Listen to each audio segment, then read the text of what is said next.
Donc bonjour à tous. Alors moi je me présente rapidement, hein.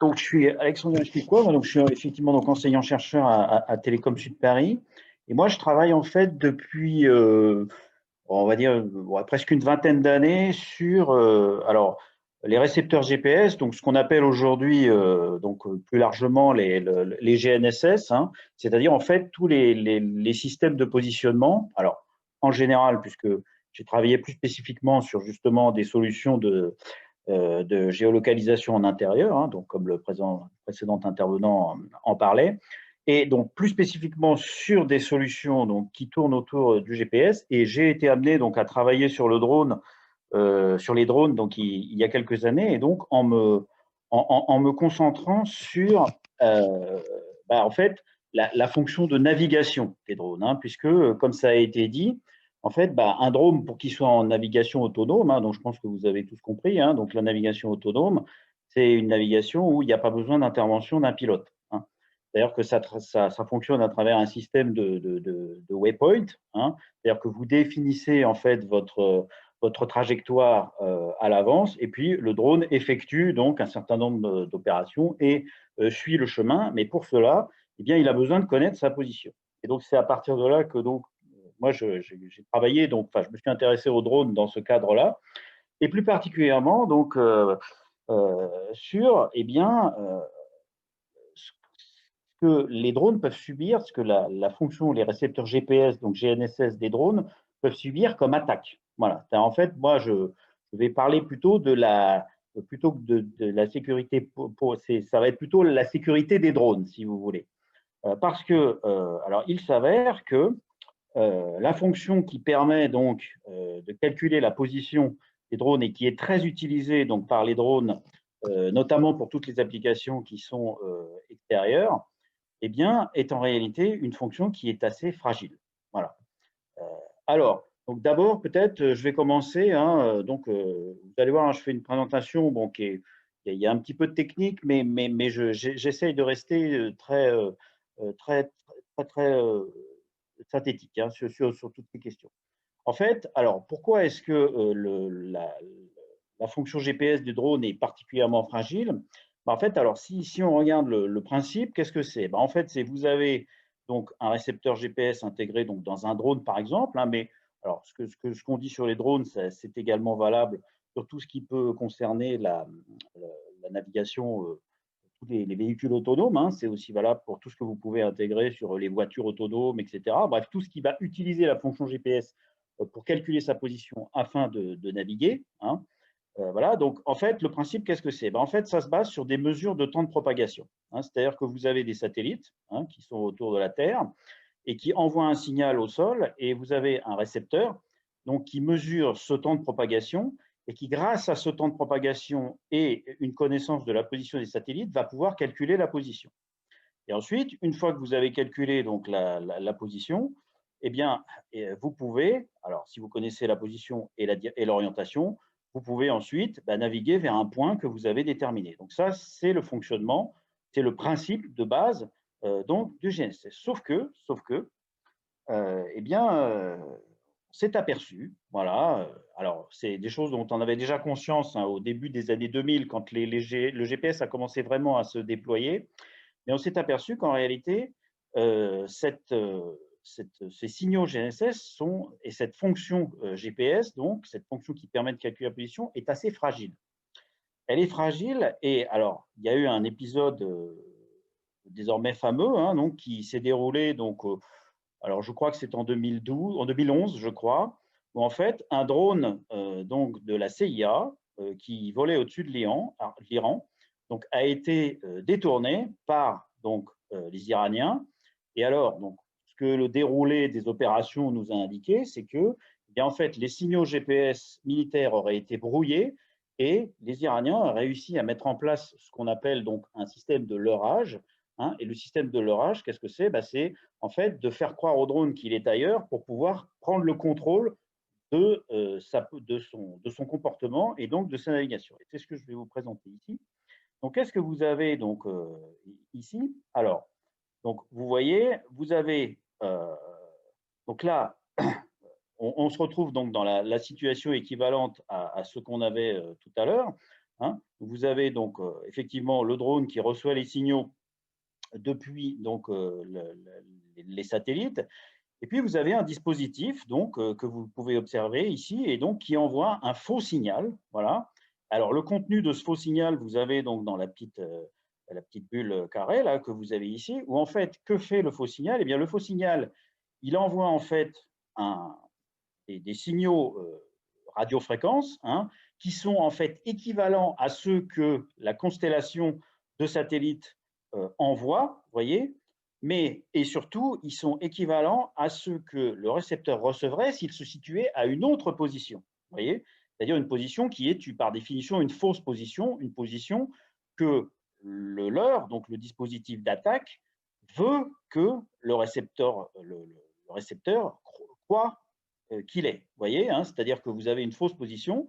Le leurre envoie donc un signal, un signal de type leurre, et ce signal est constitué de telle façon que lorsque le récepteur qui est ici donc, va faire le calcul, eh bien, le récepteur ne va plus croire qu'il ne va plus calculer la véritable position, mais va calculer une fausse position, et ce qui va évidemment induire des erreurs dans son comportement.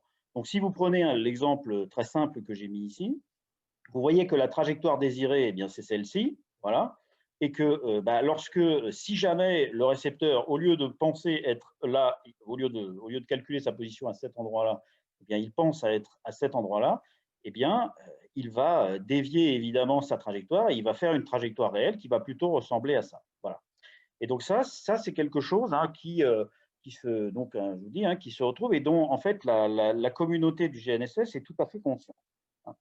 Alors, donc pour ça, donc en fait, il y a une classification hein, des leurres hein, qui a été mise en place, hein, puisque conscient du problème, voyez, et donc alors on les regroupe donc en différentes catégories. Alors le type de leurre que je vous ai présenté, c'est un type de leurre qu'on appelle cohérent. Cohérent au sens où en fait l'intégralité du signal leurre remplace le signal réel, voyez. Alors, il peut exister d'autres systèmes qui sont non cohérents où on essaye d'ajouter un signal, voilà. Mais dans ce cas-là, c'est une autre problématique. Hein. Voilà. Moi, je parle vraiment du cas où eh bien, le signal de leurre remplace intégralement le signal réel, le signal original. Et alors, donc, pour faire cela, comment on fait? Eh bien, souvent, donc, on peut avoir recours, par exemple, à ce qu'on appelle des simulateurs de signaux simples. Hein. Donc, les simulateurs de signaux simples, qu'est-ce que c'est? C'est, vous voyez, vous avez un dispositif électronique, comme ça, hein, doté d'une tête radiofréquence, hein, et qui vous permet, en fait, eh bien, par calcul, de simuler, vous voyez, de construire de façon artificielle, hein, reconstituer ce que serait un signal GNSS reçu au niveau d'un récepteur. Voyez. Alors ça inclut donc bon un certain nombre de catégories, hein, donc c'est pas la peine de trop insister là-dessus. Mais il peut aussi y avoir donc dans cette catégorie-là des leurres qui vont simplement récupérer les signaux à une position, voyez, les enregistrer et puis les rejouer, les réémettre pour faire croire au leurre qu'il est à la position qui a été préenregistrée. Voilà. Donc ça c'est cette catégorie de simulateurs de signaux. Ensuite, il y a les leurres récepteurs. Donc, les leurres récepteurs, alors ça ressemble un petit peu à ça, mais simplement, la différence, c'est qu'en plus, ils sont dotés d'un récepteur qui permet en fait de synchroniser un certain nombre de choses, et notamment la constellation de satellites. C'est-à-dire, en fait, pour améliorer, on va dire, la crédibilité de l'attaque, si j'ose dire. Et puis, enfin, il y a une autre catégorie de leurres qui, là, sont les leurres sophistiqués. Alors, les leurres sophistiqués, ce sont des leurres qui, pour contourner un certain nombre de contre-mesures qui sont en place, hein, alors soit naturellement, soit artificiellement, enfin, ou en tout cas, soit ajoutées aux fonctions principales du récepteur, eh bien, donc les leurres sophistiqués, en fait, ils vont, en ayant une connaissance de la position du système à leurrer, donc typiquement un drone, voilà, à partir de ces informations, ils vont agir sur le signal, sur la constitution du faux signal, et ce signal faux, ce signal leurre, va ainsi comment être mieux adapté pour vraiment tromper et se substituer donc au véritable signal. Et donc, c'est ce que je mets ici. Donc, vous voyez que souvent, hein, le système de l'heure est précédé d'une étape de brouillage où on fait perdre au récepteur GPS donc le vrai signal, et après on rajoute un signal un petit peu plus puissant, hein, voilà, alors un petit peu, ou disons qu'un facteur 10 typiquement ça suffit, hein, voilà, et dans ce cas-là, le signaleur prend le pas, et en quelque sorte, c'est une manière de prendre le contrôle, hein, ben, du récepteur qui est ainsi leurré. Voilà. Alors, il y a plusieurs méthodes, hein, pour contrer justement ces attaques, plusieurs classes de méthodes, hein. Et alors, il y a des méthodes qui sont basées sur le traitement du signal, parce que le traitement du signal, en fait, au niveau de l'arrivée des signaux, eh bien, nous avons des signaux qui sont plus puissants, vous voyez, hein. Donc, ça se voit au niveau de l'interface de signal, hein. On peut également alors, avoir des méthodes qui sont basées en fait sur les antennes, puisque hein, si je reprends quelques instants, vous voyez ce schéma-là, vous voyez bien que les signaux qui viennent du leurre en fait viennent tous de la même direction. Donc, si vous arrivez à intégrer une diversité géométrique au niveau de la réception, eh bien, vous pouvez, alors par des techniques qui s'apparentent à l'interférométrie, à voir que bien, en fait, le fait que tous vos signaux arrivent de la même direction, ça signifie que vous êtes en train de subir justement l'attaque d'un leurre. Voilà. Vous voyez, donc ça c'est une méthode. Et enfin, il y a une troisième classe de méthode qui est basée donc sur le contrôle ce qu'on appelle le contrôle des dérives internes du récepteur. Et donc, qu'est-ce que c'est? Ben, en fait, c'est ce qu'on appelle donc le biais d'horloge et la dérive du biais. Alors, donc, moi, ce que je vais vous présenter rapidement, hein, bah, c'est précisément ce type de méthode, puisque c'est celle sur lesquelles nous avons travaillé. Alors, donc pour ça, je reviens très vite sur le principe, hein, donc vous reconnaissez ce que je vous ai dit tout à l'heure, hein.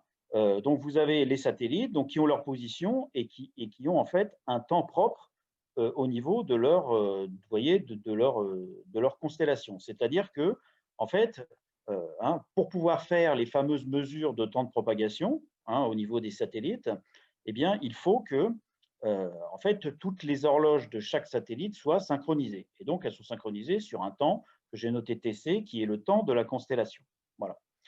Le récepteur, lui, il a son horloge propre, vous voyez, et lorsque vous faites le calcul, en fait, eh bien, pour pouvoir mener à bien le calcul, donc je ne rentre pas dans plus de détails que ça, mais pour mener à bien le calcul de position, vous allez avoir besoin donc de faire une mesure de temps de propagation. Et cette mesure de temps de propagation, en fait, vous voyez ce que j'ai appelé ρ ici, eh bien, en fait, elle intègre la contribution géométrique, donc la distance que vous avez, plus une contribution qu'on appelle le biais d'horloge, vous voyez, hein, et ce biais d'horloge eh bien, correspond en fait à la différence de synchronisation entre l'horloge du récepteur et l'horloge de la constellation.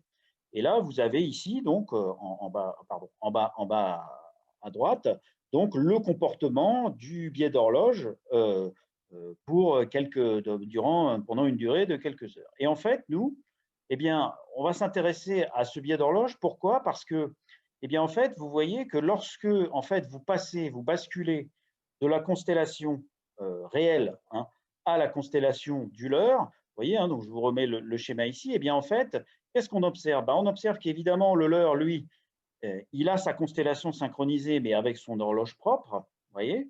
Donc, ça veut dire que nous n'avons plus TC, mais temps l'heure, hein, le temps du leurre, en plus de la position, et en plus, parce que le leurre envoie les signaux de cette manière-là, en fait, eh bien, à cette différence d'horloge entre le récepteur et la constellation du leurre vient s'ajouter la distance entre le leurre et le récepteur, hein, que c'est la différence, ça s'ajoute en fait à la différence de temps. Et en fait, donc nous, ce sur quoi nous travaillons, hein, nous avons travaillé, nous continuons à travailler, c'est en fait, eh bien, si on étudie en fait l'évolution de ce biais d'horloge, eh bien, on voit que on peut détecter une attaque, hein, et l'intérêt, c'est de détecter. Alors, vous allez me dire, bon, détecter, c'est bien, mais ce serait bien aussi potentiellement de s'en débarrasser. Voilà.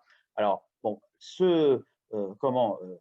faire en sorte de faire un traitement qui va supprimer une attaque de leurre, c'est une autre problématique et qui est beaucoup plus complexe. Vous voyez, hein, donc là, on reste dans le cadre de la détection potentielle d'une attaque pour justement savoir est-ce qu'il y a un leurre actif dans un secteur ou un autre. Vous voyez, pour l'instant, parce que la problématique de supprimer ou d'éliminer, c'est une problématique qui est assez compliquée. Voilà, en termes de signal, c'est pas quelque chose qui se fait assez simplement.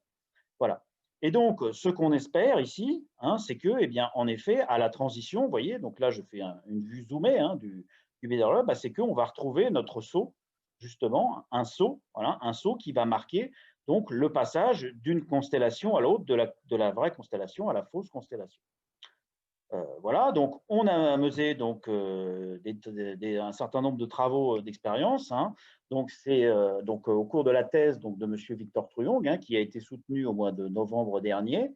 Voilà, donc, alors une thèse qui a été réalisée donc, dans le cadre d'un projet avec Thales.